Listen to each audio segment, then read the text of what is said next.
Metastatic bladder cancer is treated first line with chemotherapy, and chemotherapy has been the standard treatment for the past several decades.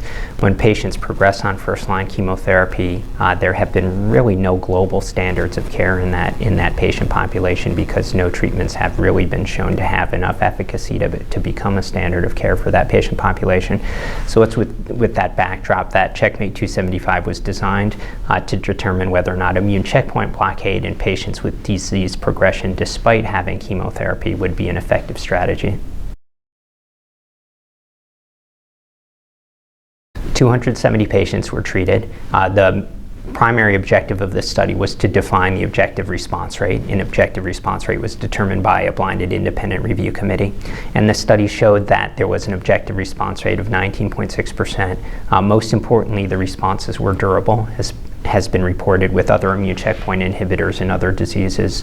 The median duration of response has not been reached yet, with a median follow-up of 7 months. Other important findings were that tumor PD-L1 expression did somewhat enrich for an increased likelihood of response, but even in patients with no tumor PD-L1 expression, the lower bound of the 95% confidence interval for response rate exceeded 10%, which was really the threshold set below which nivolumab wouldn't have been considered an improvement upon what's achieved historically with chemotherapy.